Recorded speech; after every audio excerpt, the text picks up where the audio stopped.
Hi everyone, welcome back to another lightsaber review. Today we have something very special. Obviously you've guessed it from the thumbnail and from the title of the video, but I'm going to be unboxing this here on camera. I haven't actually looked at this yet. I've only seen pictures of it. This of course is the Dave Parkin Luke Skywalker Return of the Jedi Hero V1 from his latest run in December 2023. Dave has done a previous run of Heroes a couple of years ago, which sadly I missed out on. I've seen his previous Hero from some friends and it looked absolutely gorgeous, and I was very jealous, but I already had a really good Hero at the time. It was the 7 Chambers Veracity Labs MOM, or Magic of Myth.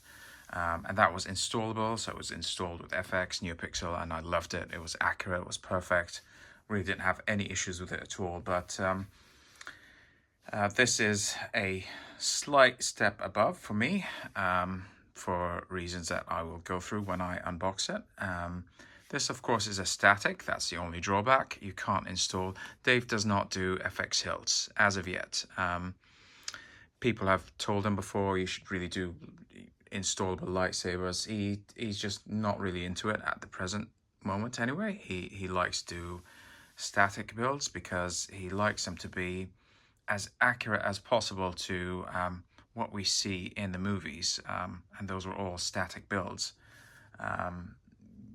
They have more weight to them. They're machined in such a way that you can't actually unscrew them and take them apart and put chassis and things like that. He doesn't want to sacrifice on any of that, so he wants them to be a direct clone, essentially, of the hilts that we see in the original trilogy movies. So without further ado, I'm just going to unbox this and tell you why I actually sold my 7 Chambers MOM and went for this one instead. Okay, so here's a little card from Dave Parkin Art. Dave is obviously, I'll link his website down below. He's just recently launched a website. He was previously mostly just on the RPF. So he did lots of runs before of these thin neck type stabers. He's done Obi-Wan Kenobi's New Hope. He's done Luke Skywalker's V2, Luke Skywalker's Hero, and Yuma. So the first thing that fell out of the box is this. Might be wondering, what on earth is that? Let's see, it doesn't power up, of course. It's not gonna. But this is a vintage calculator from the early 80s. Casio LC785, and it's the A variant. So if you look on the back, it says LC785. There's another variant which is a little bit more common that says LC785B. And either one of those, but this is actually the more correct one. This is a more accurate one. The inside of it, there's a circuit board, and that circuit board was cut up to install into Luke's the control blocks that Luke uses in the deleted cave scene. So that's going to be in there. So that's the first reason I went for this, is because it has a actual vintage reveal board. So let's go ahead and look at this baby. Don't know what this is. Not sure what's in this box.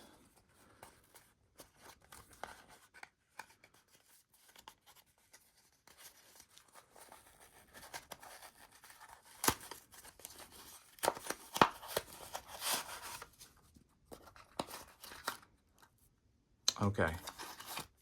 Yeah, I know what these are. That's nice.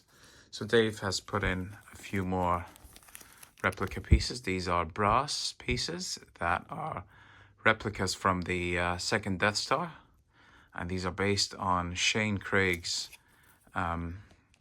vintage parts.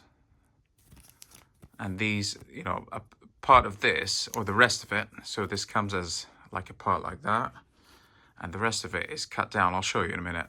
and goes inside the control box as well. So that's just the rest of it. That doesn't go in the saber. Okay. So with all that out of the way, here's the main event. This is heavy. Of course, it's going to be heavier than the mom because it's one solid CNC machine piece. Oh wow, there it is. And let's get rid of that foam. That's it. I'm going to go through this top to bottom as usual, but I'm actually going to start with the control box now. So the reason I went for this is because this contains vintage parts.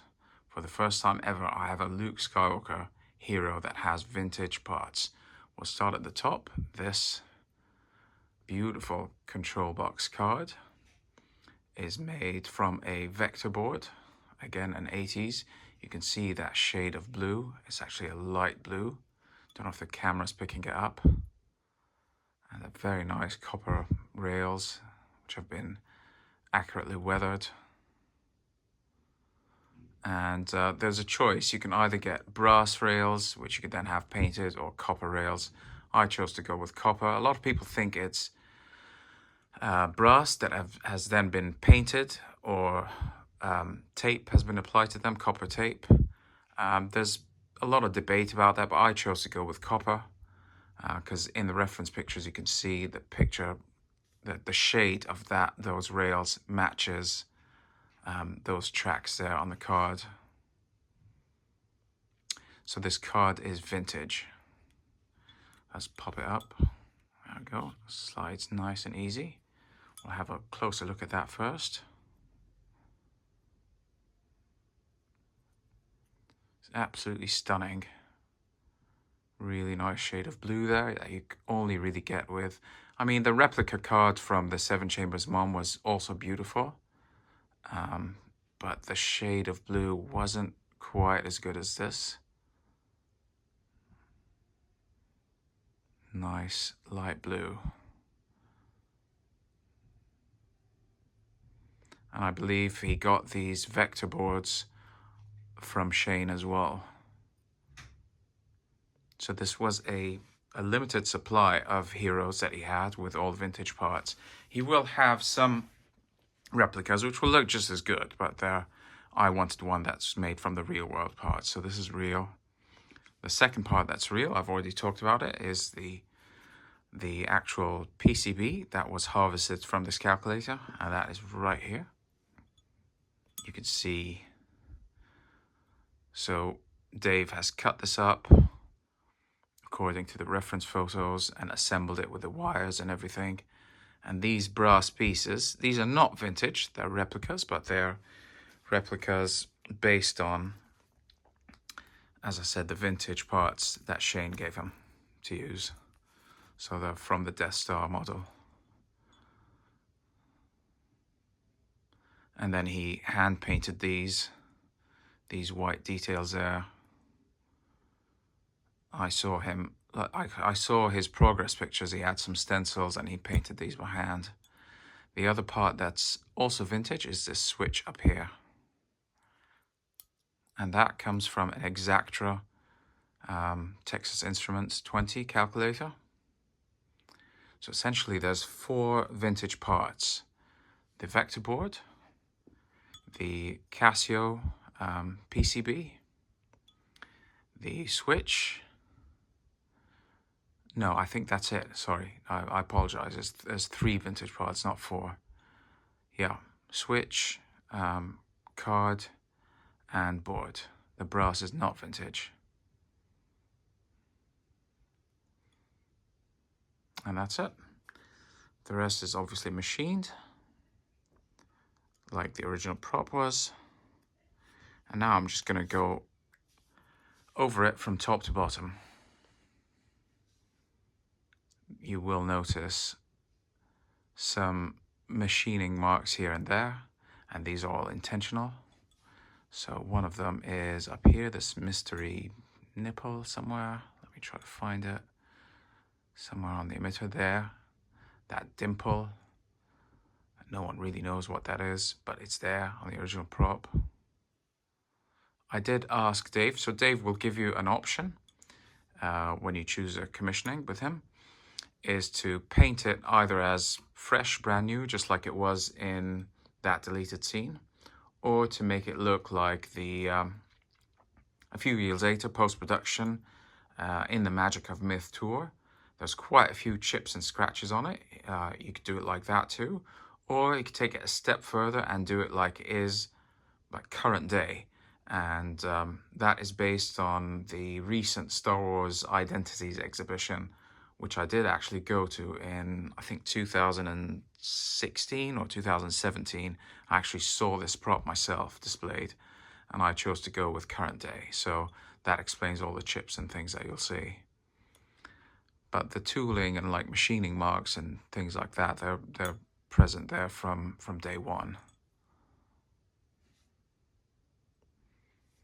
So over here you can see these chips on the neck. And that is accurate to how the prop looks today. I didn't want a clean one because then it would look too similar to the other one I have coming on the way from Dave, which is the production look. I see you have constructed a new lightsaber, which is exactly like this, but with a fresh paint, no scratches, and a slightly different box. So I thought, well, there's no point having two that looks so, so similar, they're almost identical. So I wanted one that looks like current day. So I have actually seen pictures of the prop where I can see these. In fact, I think I took a picture myself in that Star Wars Identity exhibition, and I remember seeing these scratches on it. So that's amazing. Just kind of takes me back. Really great job on the neck as usual. We don't have the Ace Antique Gold here in the UK that a lot of the US guys use to paint the neck. I believe he uses a bike spray, which I have used on the Mom before, and it looks amazing. Again, thanks to Martin for that tip. It's a bike spray that's, I forget the name, I have it. It's a sort of a gold copper. It's a really nice shade. Yeah. Here we have obviously the accurate uneven rings. Some are thinner, some are fatter. Again, more chips around here. And the middle section, there's some interesting things here which I didn't have on the Mom. If you can see, the red arrow there is chipped on the corner. That is intentional, and it is accurate for the current day prop. Just above on the grey rail, there is a sort of a diagonal white stripe. Again, I have seen that in pictures. I'm really loving this little patina there on the copper rail. That is beautiful. I don't know if Dave did this, or is it like that? I'm not sure, but it looks amazing, doesn't it? Just makes it look more real. And then underneath the buttons there, you can see these machining marks, which I have seen in the reference pictures too. I wish I could, yeah, there. Obviously the screws are clocked to the accurate orientation. Everything about this, just these tiny details that I didn't have in the Mom. Because with the Mom, it was amazing, but it didn't have like this. It didn't have these, because obviously you kind of paint these parts yourself. I couldn't ever do this accurately. I didn't have any of these chips. I could have done it, I suppose, but I just didn't. I wouldn't have gotten as good a result as Dave. And of course, the highlight, the main selling point for me was all these vintage parts. Just absolutely stunning build inside.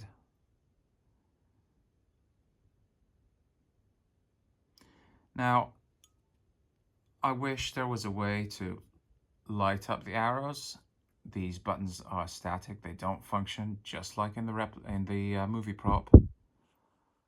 But there is enough space inside this box to hopefully be able to figure out some sort of workaround to install like a little battery underneath the board and wire up. But Dave isn't really the right. I mean, he's not really interested in that side of it. So I'll have to talk to some other friends and see if they have a workaround.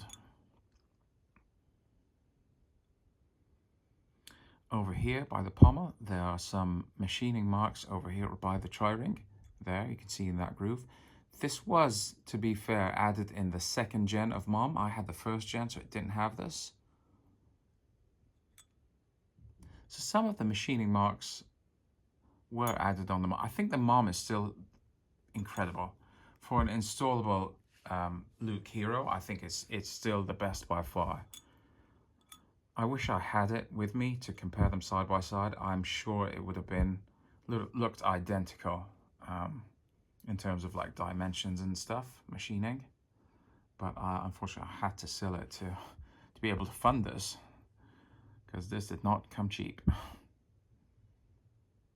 A really nice paint there, the rails.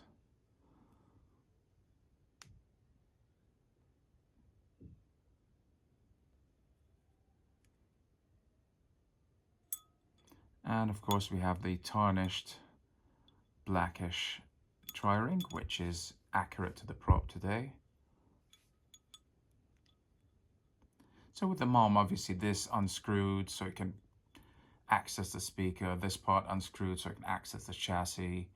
You know, underneath here you had the helper board that would light up the arrows. This switch would activate that, would act as like a kill switch, and then you'd have your soundboard and also. So it was amazing for what it does. But this is a one solid piece, top to bottom. So just like it was in the original prop. So it just feels a bit more authentic to me. It also is heavier, and just because it has the so the main selling points for me, what drove me to change the Mom for the Dave was obviously the weight of it. Being static, it feels more authentic. The presence of the authentic or the vintage parts, the board, the card, and the switch inside, and just the option of having it weathered with those additional details that match the current day prop. I'm pretty sure he told me about something on the emitter too, but I can't remember what it was. I'll have to sort of inspect it a little bit more later. But yeah, that's about it. I don't want to keep it too long, so but that's it. So again, Dave Parkin from the UK on the RPF. He's just launched his website. He will be offering these as replicas. He's run out of these are sold out. So the vintage part, he only had obviously a limited number of vintage parts. I mean, you can imagine these are very, very difficult to get a hold of. So he only had a handful, and I was just extremely lucky and very quick. And I was one of the first people to contact Dave and say, yes, I want this. I want it with the vintage one, with the 785, and not the 785B and not the replica. But we'll have this as replica to sell. So it's not a limited run as far as I know. You could just go on the website, and he doesn't have them in stock yet as of now in December, but I'm sure by the new year you could pick up one of these and it'll look just as good and will be half the price of what I paid, because it will be obviously all replica. So if you're someone who's a fan of Luke Skywalker and you don't mind having a lightsaber that you can't install, that is just for display only, this hero is the best one I've ever seen. And you know, I've seen loads of heroes and nothing comes close to this. And also you will have a choice of weathering style. You can have it, you know, untarnished. Basically it's none of these scratches, so it'll look kind of more like idealized. Well, not idealized, but as it appeared in the cave scene, so without a single scratch on it. Or you can have it a little bit more scratched up, as it appeared in the Mom tour, or you can have it even more scratched up with the damage underneath here and the chipped red arrow. And that's how it appears in the Star Wars Identities exhibition and how it is today. So it's completely up to you, and Dave will happily accommodate any kind of questions or requests that you may have. Really fantastic person. I cannot recommend him enough. He's such a nice guy. Will answer all questions in depth. Will send you pictures. Excellent communication. Just an absolute gem in the community. And I'm a big fan of Dave's work. I already have a couple of his hilts, and I know he's going to have a future run of some other hilts, which I'm sure I will sign up for too, because I'm always extremely happy with his work. So I'll leave some details in the comment section down below. Thank you for everyone who's watched this far. I appreciate all the support and all the kind words all the time. So yeah, thanks a lot, and may the force be with you.